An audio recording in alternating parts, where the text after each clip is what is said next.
Semina Verbi. La semence du Verbe dans le cœur des hommes et des femmes d'aujourd'hui.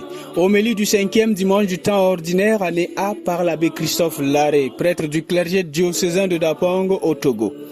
La première lecture est tirée du livre du prophète Isaïe au chapitre 58, versets 7 à 10. Le psaume 111. La deuxième lecture est tirée de la première lettre de Saint Paul apôtre aux Corinthiens au chapitre 2, versets 1 à 5. L'évangile est de Saint Matthieu au chapitre 5, versets 13 à 16. Partage ton pain avec celui qui a faim. Recueille chez toi le malheureux sans abri. Couvre celui que tu verras sans vêtements. Ne te dérobe pas de ton semblable. Isaïe 58, verset 7.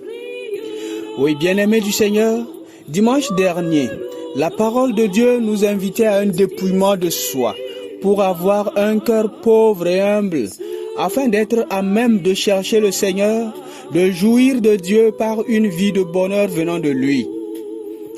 La béatitude. Aujourd'hui, cette parole est encore au rendez-vous pour compléter le message du dimanche passé par une dimension pratique de ce bonheur en Dieu, en le transmettant à nos frères et sœurs du monde à travers notre seule présence.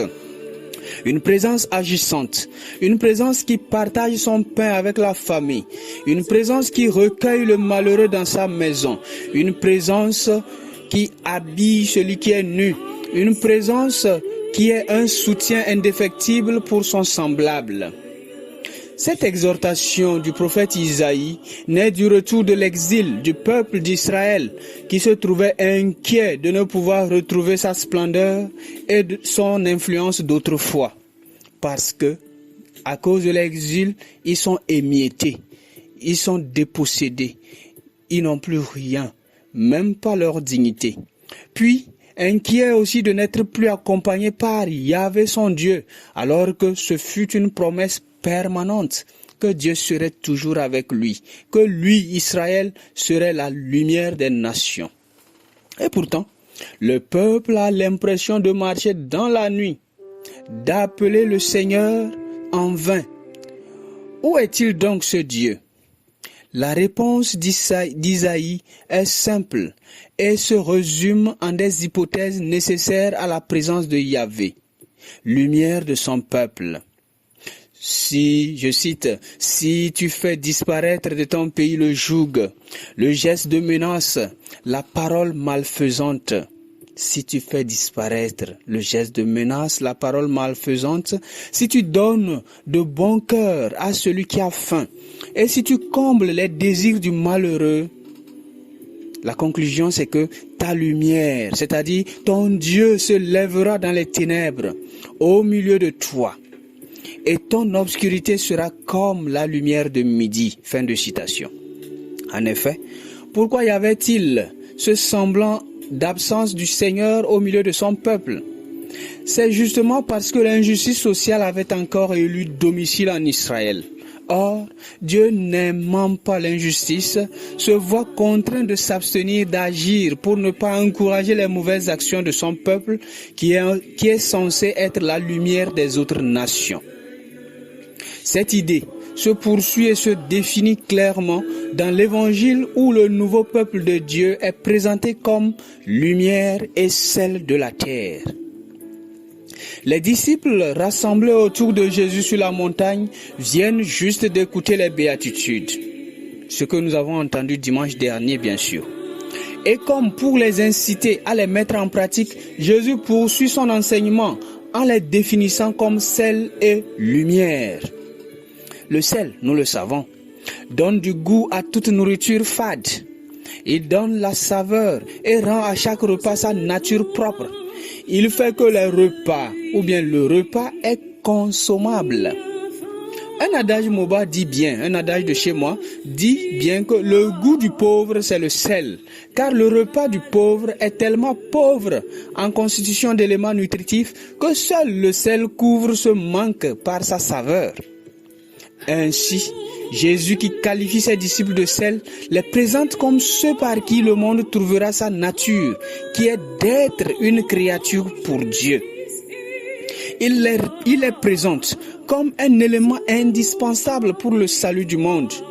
La preuve est qu'ils ont constitué la mission du Christ par l'annonce de l'Évangile et par leur vécu quotidien.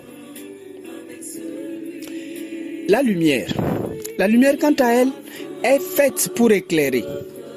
Il est vrai que les yeux de l'homme lui permettent de voir, mais quand il y a manque de lumière, impossible de voir.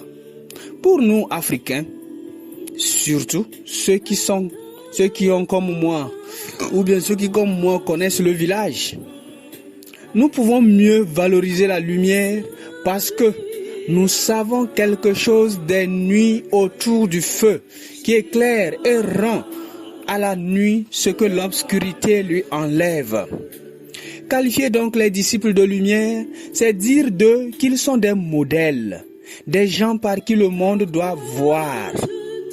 Bien-aimés du Seigneur, cette parole de l'Écriture que vous venez d'entendre, c'est aujourd'hui qu'elle s'accomplit dans notre Église appelée à être lumière et sel dans le monde. Être lumière suppose n'être pas fermée sur elle-même, mais s'ouvrir, aller dans les périphéries comme le souligne le pape François de Vénérée Mémoire. Briller dans le monde comme une ville sur une montagne ou une lampe sur le lampadaire. Sinon, elle est inutile parce qu'elle est incapable de conduire les hommes vers le Créateur. Nous pouvons dès lors dire en nous-mêmes que cela ne concerne pas, puisqu'il s'agit de l'Église. Cela ne nous concerne pas, puisqu'il s'agit de l'Église, avec grand E. Mais, qui est cette Église? Qui est l'Église? Sinon, nous les chrétiens, avec Jésus lui-même comme tête de cette Église. La recommandation nous engage donc en plusieurs points, si nous faisons le lien entre la première lecture et l'Évangile.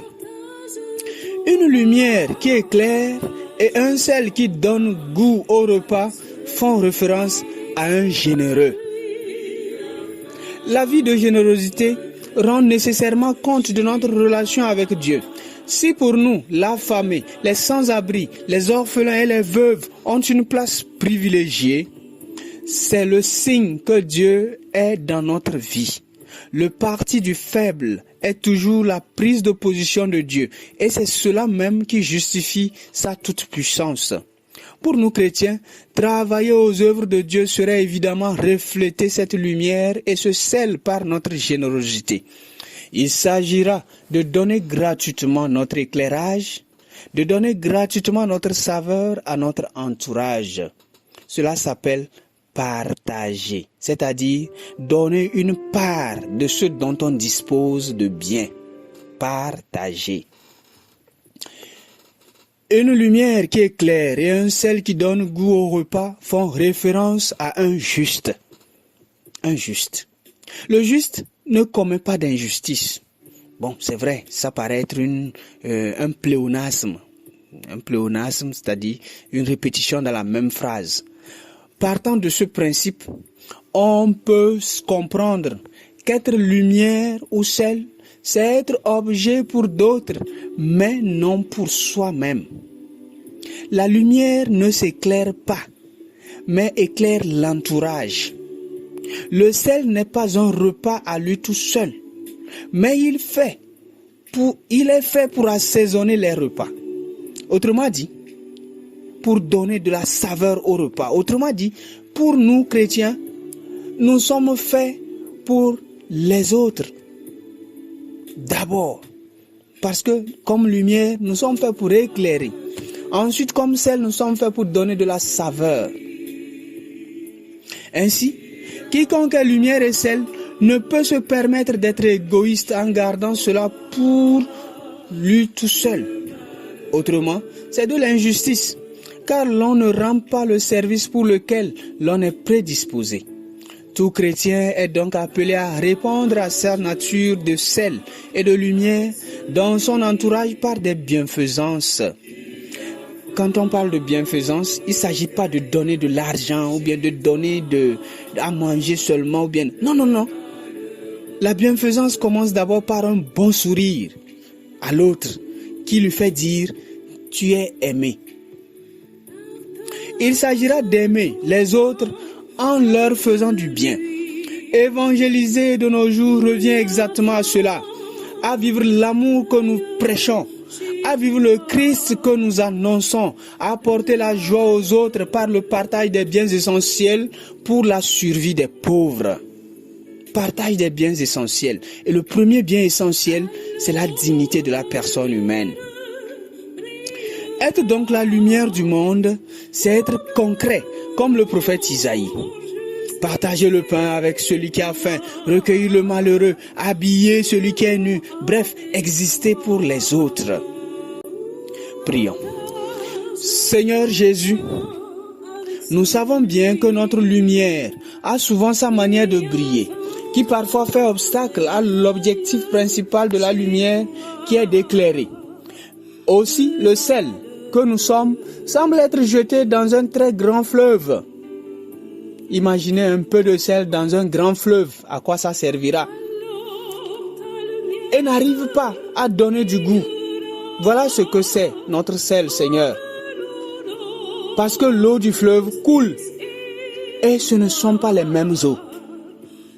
Donc, instabilité d'une part, et parce que le sel est trop petit pour un fleuve d'autre part. Daigne utiliser, Seigneur, nos faibles volontés et notre impuissance devant le monde pour en faire de nobles instruments pour ta gloire et pour le salut de nos frères et sœurs. Amen. Le malheureux